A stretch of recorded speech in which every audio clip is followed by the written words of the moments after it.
दोस्तों UPSC, EPFO, APFC exam की notification आने के बाद आप में से बहुत सारे बच्चों ने सिंसियरली एपीएफसी एग्जाम की तैयारी स्टार्ट कर दी है। कुछ बच्चे पहले से तैयारी कर रहे थे, कुछ बच्चों ने अभी तैयारी स्टार्ट करी है।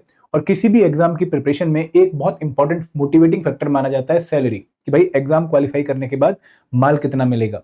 और दोस्तों यहाँ पर इस वीडियो में मैं आप लोगों को एपीएफसी एग्जाम को क्वालिफाई करने के बाद आपकी ज्वाइनिंग पे सैलरी क्या होने वाली है उसके बारे में बताना चाहूंगा। और मैं आपको ये भी बताना चाहूंगा कि अगर 8th पे कमीशन आता है तो आपकी सैलरी पे कितना फर्क पड़ेगा।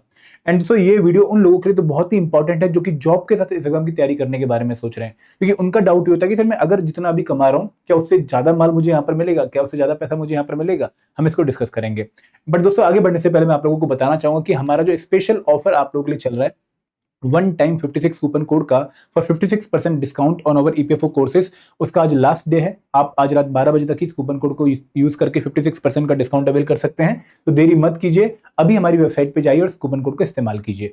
अब दोस्तों बात करने वाले हैं कि इस वीडियो में क्या क्या कवर करने वाले हैं। सबसे पहले मैं आपको हल्का सा ब्रीफ दूंगा कि भाई एपीएफसी ऑफिसर होता क्या है, फिर उसकी सैलरी क्या होती है, उसके पर्क्स क्या होते हैं, उसके अलाउंसेस कौन कौन से होते हैं, और 8th पे कमीशन के बाद उसकी सैलरी क्या हो सकती है, ताकि आप लोगों को क्लैरिटी मिले कि भाई इस एग्जाम में आपको अपनी प्रीवियस जॉब से बेटर अपॉर्चुनिटी मिलने वाली है या फिर थोड़ा सा सेम सिचुएशन रहने वाली है।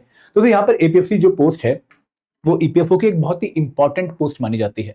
जब आप एपीएफसी एग्जाम क्वालिफाई करते हैं, असिस्टेंट प्रोविडेंट फंड कमिश्नर बनते हैं, तो आप लोग employees provident fund commissioner officer जो है, एम्प्लॉय प्रोविडेंट फंड ऑफिस, इसमें आप जो है एक एपीएफसी पोस्ट पे ज्वाइन करते हैं जो कि क्लास ए लेवल 10 ऑफिसर पोस्ट है। क्लास ए का मतलब क्या है कि भाई हमारे देश में 4 ही तरह की गवर्नमेंट जॉब है, group D, group C, class B, class A. तो ये टॉप मोस्ट लेवल की जॉब मानी जाती है।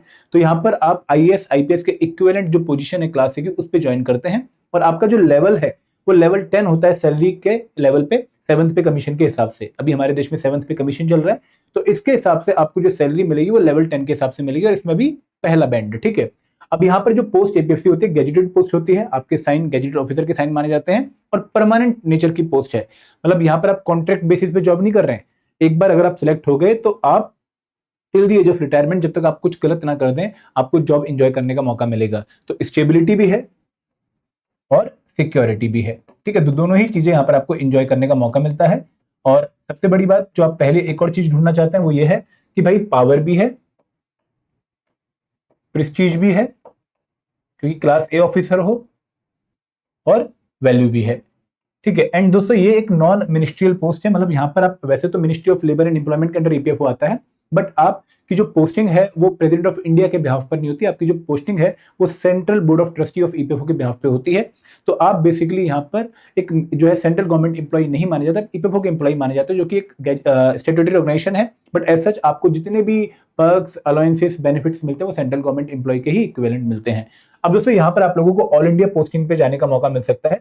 और आपकी जो पोस्टिंग है इनिशियली आपके रैंक के बेसिस पे होती हैं, और बाद में आप लोगों को जो ट्रांसफर है वो बहुत ही ट्रांसपेरेंट मैनर में एक सॉफ्टवेयर के थ्रू प्रोवाइड किया जाता है। तो यहाँ पर ये एक basic information regarding the post of APFC, ये आपको पता होना चाहिए अगर आप इस एग्जाम की तैयारी कर रहे हैं।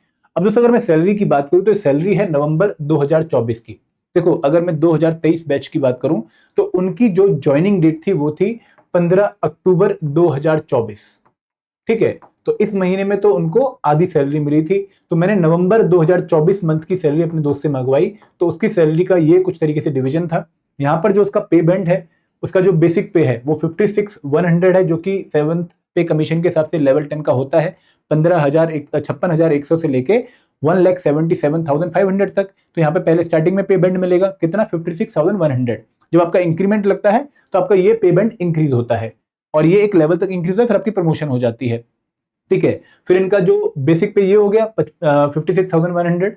फिर इनका डीए उस टाइम के हिसाब से, उस टाइम शायद 53% के आसपास था, उस टाइम इनको 29,733 डीए मिल रहा था। अभी डीए बढ़ चुका है, लगभग आपका जो डीए है वो 32,000 के आसपास हो चुका है, ठीक है, एपीएफसी ऑफिसर का। फिर ट्रांसपोर्टेशन अलाउंस इनको 11,000 के आसपास मिल रहा है, 11,000 के आसपास। फिर जो हाउस रेंट अलाउंस है वो 16,830, काफी अच्छा अमाउंट है ये। और फिर दोस्तों क्योंकि अभी इन्होंने ज्वाइन नहीं किया है तो उनको बहुत सारे और अलाउंसेस नहीं मिल रहे हैं। इनको इस टाइम पर सिर्फ फिक्स्ड मेडिकल अलाउंस मिल रहा है 2,000 रुपीज का, ठीक है।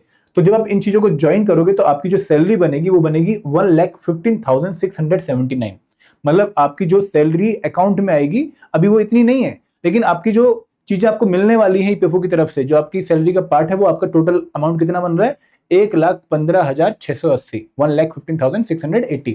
बट दोस्तों इसके बाद आपकी एनपीएस की कंट्रीब्यूशन जाएगी 8583, लगभग सभी लोग एनपीएस में कंट्रीब्यूट करते हैं। तो यहाँ पर अब आपकी जो इन हैंड सैलरी आएगी वो आपके इस वाले अमाउंट से इस अमाउंट को डिडक्ट करके आएगी।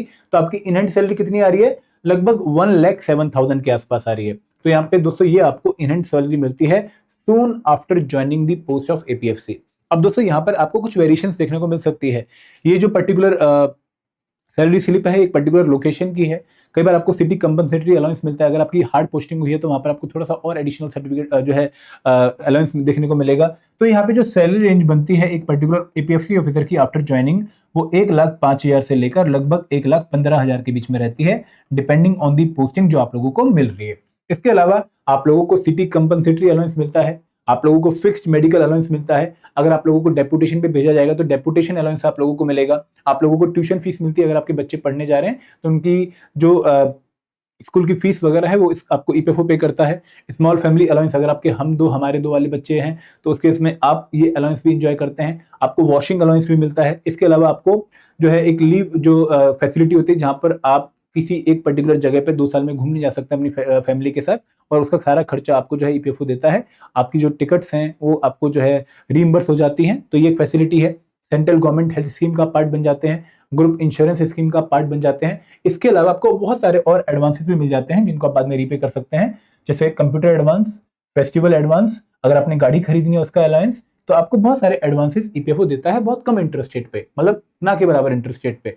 तो आपको काफी अच्छी लाइफ एंजॉय करने का मौका मिलता है। और दोस्तों अगर आप ये पूरा सैलरी स्ट्रक्चर देखेंगे तो आपको ऐसा लगेगा कि यार भले ही ईपीएफओ एक सेंट्रल गवर्नमेंट एम्प्लॉय नहीं माना जाता, बट सारी की सारी जो फैसिलिटीज हैं वो सेंट्रल गवर्नमेंट एम्प्लॉय वाली हैं, क्योंकि इनके एक्ट में क्लियरली मेंशन कर रखा है कि इनको वही चीजें मिलेंगी अपने पर्टिकुलर लेवल के हिसाब से जो सेम लेवल पे एक सेंट्रल गवर्नमेंट एम्प्लॉय को मिलती हैं।